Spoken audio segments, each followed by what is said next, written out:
estamos de vuelta. Bueno, ahora para entrevistar a dos especialistas realmente para hacer un abordaje, como decía al principio, serio y responsable. Así que si usted es un papá o una mamá que tiene en su familia, en su entorno, algún niño que tiene algún problema, algún trastorno que puede llegar a ser un trastorno de espectro autista, preste atención porque vamos a sacarle el máximo provecho a estas especialistas que tan gentilmente aceptaron venir hoy a visitarnos. Muy buenas noches, ¿cómo les va? ¿Cómo están ustedes? Muchísimas gracias.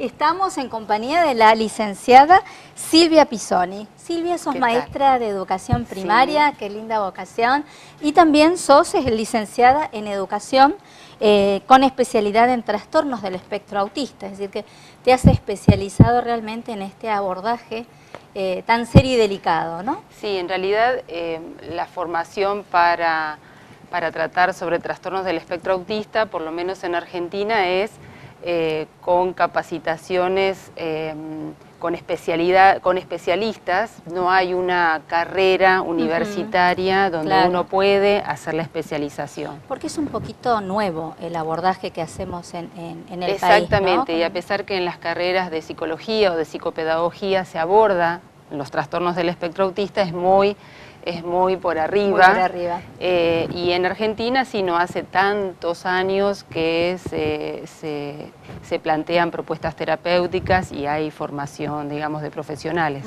En estos últimos años se ha visto más, incluso en CEFAP. CEFAP ha sido la primera institución en Misiones, muy importante en eso, Misiones a que ha hecho la formación y ha formado a otros profesionales. Bien, así que vos también estás como coordinadora del área de atención, ¿no es cierto?, a los niños con TEA, que estas son las siglas que se emplean. Exactamente, son las que se utilizan ahora para referirnos al autismo. Bien, y también formás parte del equipo directivo del Centro Educativo Terapéutico para Niños. Exacto, que este es el segundo año que funciona, un espacio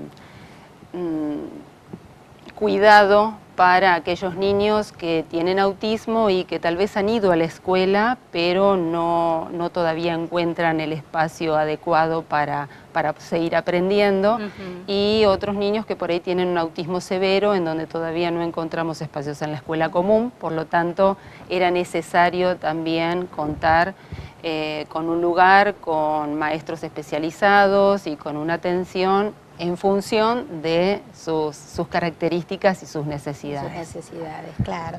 Bueno, y también nos acompaña la licenciada y magíster Mabel Quinchú, que Mabel, sos psicopedagoga. Estaba leyendo y digo, qué importante, porque como has abarcado, tu especialización es una integralidad, podemos decir, porque sos licenciada en psicopedagogía, pero además tienes un magíster en neuropsicología y en neuroeducación. Títulos que no son fáciles de que uno pueda en el corriente cotidiano, digamos, encontrar. Y vos estás a cargo del área de psicopedagogía clínica del CEFAP. Sí, en realidad desde el CEFAP, ¿no es cierto?, nosotros conformamos un equipo interdisciplinario de profesionales que tienen a su cargo lo que es la salud mental y educación. Y dentro de ese equipo de profesionales tengo, así como Silvia tiene a su cargo la coordinación del área TEA, en mi caso tengo a cargo la coordinación de lo que nosotros llamamos el área de psicopedagogía clínica. De psicopedagogía clínica, importante. Bueno, y he dejado para el último al caballero. Muy buenas noches, Cristian, nuevamente un placer y muchas gracias por, aceptar este desafío de acompañarme.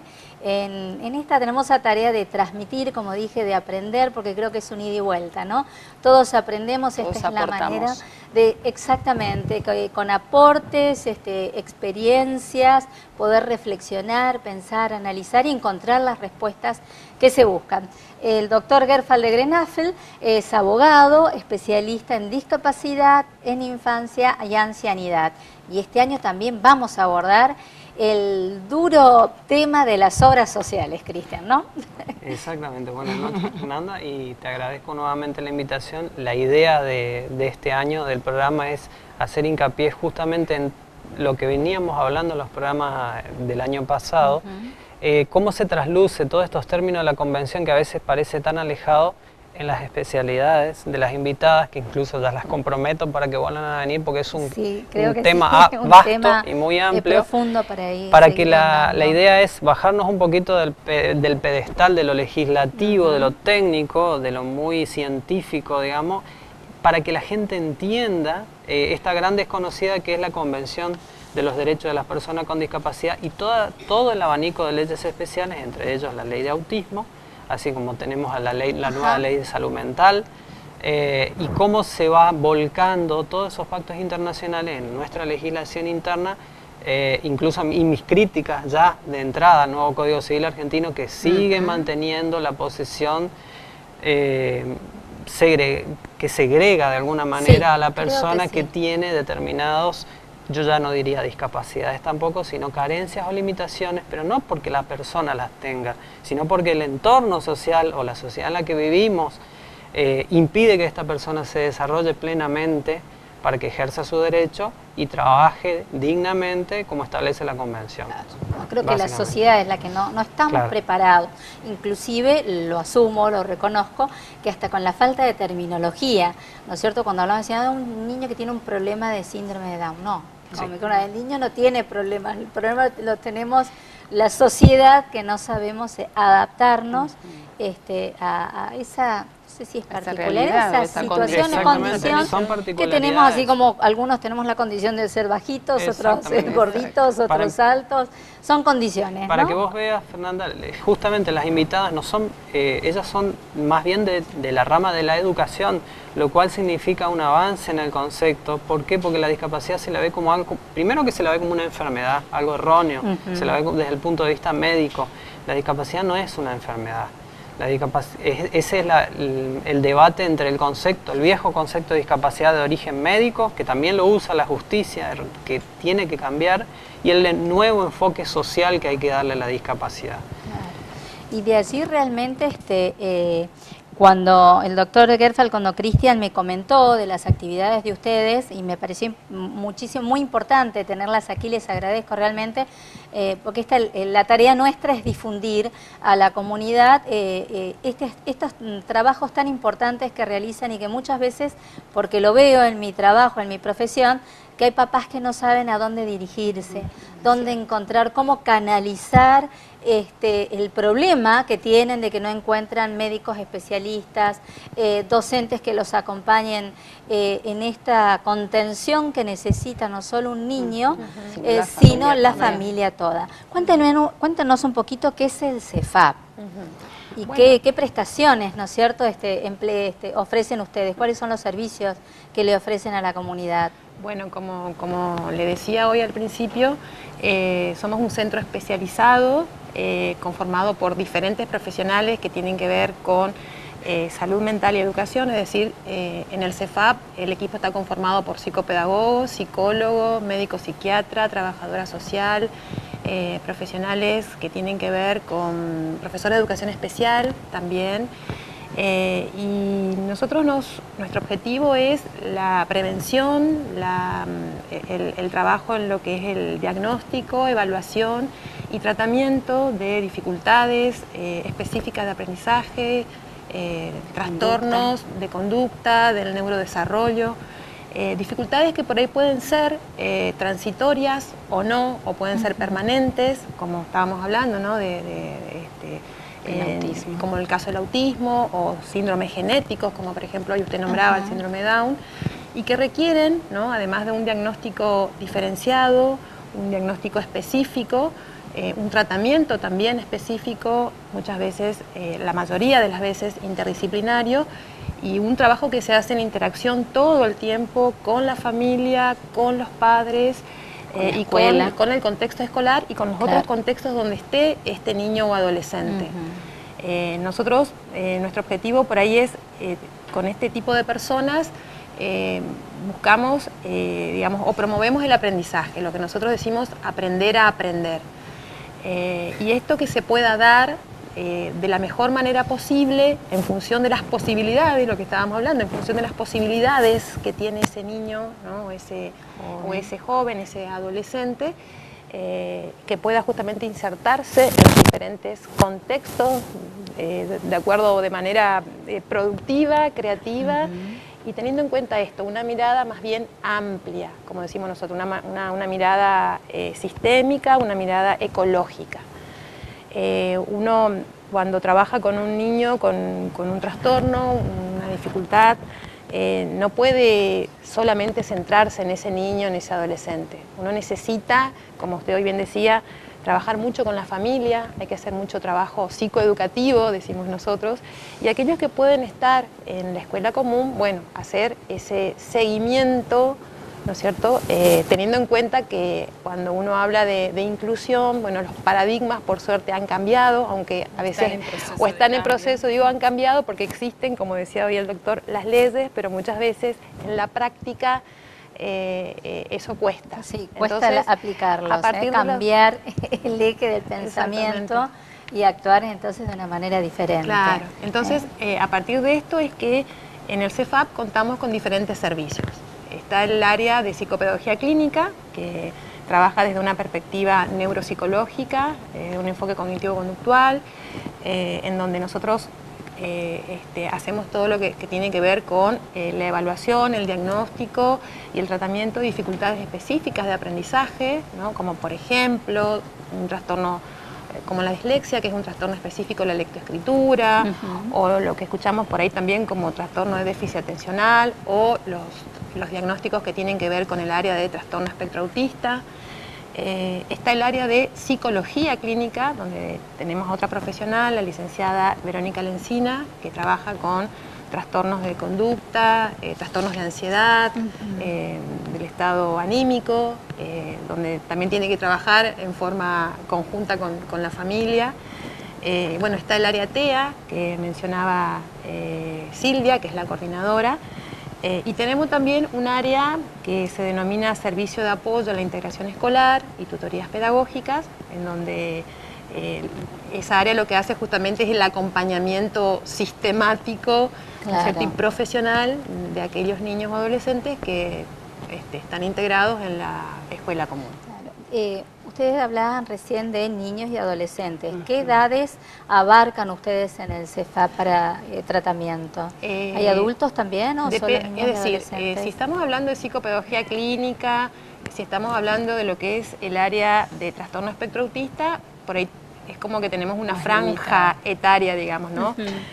Actualmente estamos trabajando con niños muy pequeños, desde los 2 años, prácticamente en diagnóstico y muchas veces el tratamiento. Hasta, o sea, iniciada la adolescencia, tenemos adolescentes de 15, 16 años, que más o menos es la franja etaria que manejamos, pero desde el área de psicología clínica sí, por ahí es como más amplia la franja, digamos, de etapas con las que se trabaja con niños, se trabaja con adolescentes, se trabaja también con jóvenes y adultos. Jóvenes y adultos, claro. Y concretamente a mí me preocupa, ¿no? Porque veo que es como que ahora podemos tener conocimientos de más niños que tienen trastornos del síndrome de autismo. Sí, ¿Esto a qué se debe? ¿Hay un aumento? Hay un aumento en cifras. Nosotros en Argentina y en Latinoamérica no contamos con cifras. Sí nos manejamos con cifras, por ejemplo, de Estados Unidos, donde dicen que este año 1 de cada 65 niños puede tener un trastorno del espectro autista, que es mucho. Por un lado, se sabe más, se hace detección temprana, hay pesquisas para ya poder tener sospechas de que estamos dentro de un trastorno del espectro autista, hay evaluaciones específicas. Entonces, todos estos conocimientos hacen que uno pueda tener más casos. Es decir, que antes estos casos estaban con otros diagnósticos o sin diagnóstico. Después hay muchas investigaciones. Que por ahí quiero agregar es que desde lo que es, desde lo que viene desde 1950 más o menos, con todo el avance de las neurociencias, es que ahí también se investigan mucho más los que son los llamados trastornos del neurodesarrollo, y eso hace que también, como dice Silvia, no solamente los trastornos del espectro autista, sino otros también uno pueda especializarse o pueda tener esa mirada por ahí más temprana para los diagnósticos. Y un niño con TEA, Sí. ¿tiene las mismas características siempre? Que lo poco que conocemos Sí. es de que es un niño que está distraído, que vive en un mundo interior, que no se relaciona, no se sociabiliza, que le cuesta las demostraciones de afecto. ¿Esto es así o hay otras características que un Bien. papá que nos está viendo pueda sospechar, dudar o comenzar a buscar respuestas? Bien, primero que el autismo tiene una historia y hace unos cuantos años era considerado un trastorno psiquiátrico más bien relacionado con la esquizofrenia, donde más bien se culpabilizaba la crianza de sus padres. Esto está totalmente ya desterrado, ¿sí? Fíjate, Por ahí suerte. intervengo ahí, Sí. psiquiátrico, origen médico, la visión reduccionista, cómo las distintas disciplinas, derecho, la sociología, se van interrelacionando. El criterio psiquiátrico quedó afuera, cambia la visión. Cambia totalmente, claro. El trastorno del espectro autista ahora es definido como un trastorno del neurodesarrollo, es decir, hay un sistema nervioso, un cerebro que en algún determinado momento cambia, desvía su desarrollo, por lo tanto ya es considerado más bien algo de origen neurobiológico, ¿sí? Las características fundamentales o que se dan en todo trastorno del espectro autista son que hay dificultades, hay déficit en las habilidades de comunicación, de interacción social, ida y vuelta con el otro, que no es solamente hablar, sino que son los gestos, son los pensamientos, las creencias y la flexibilidad. Esos son las tres características fundamentales. Muchas veces está asociado a otros trastornos, entonces acá se va complicando más. Hay trastornos sensoriales, hay trastornos del lenguaje, hay dificultades cognitivas. Esto hace que los cuadros puedan ser más severos o menos severos. Realmente, qué importante que es todo lo que ustedes están manifestando, ¿no? Y que creo que hay mucho desconocimiento en la comunidad de cuáles son los síntomas o muchas veces... O los primeros signos, signos, ¿no es cierto? Que un papá, una Sí. mamá o una docente Maestra, o una mae de jardín puede Sí. Detectarlo. Exacto. Realmente me parece que esto es para que tengamos un abordaje, Cristian, mucho más extenso. Nos estamos quedando sin Por tiempo. eso, la idea es Vamos a convocarla, invitarlas las porque invitadas. creo que es importante difundir y que todos conozcamos un poquito más sobre esto y bueno, y las demás actividades que ustedes desarrollan en el CEFAP. Con respecto a esto que vos decís Sí. de que los papás puedan detectar, en realidad casi siempre son los papás los que se dan cuenta de que algo no anda bien, porque todo lo que tiene que ver con el juego y este relacionamiento es lo que los papás generalmente notan, ¿no? Lo que se está intentando y que se está logrando es de poder hacer la detección lo más tempranamente posible, porque obviamente que los resultados son mejores. Claro.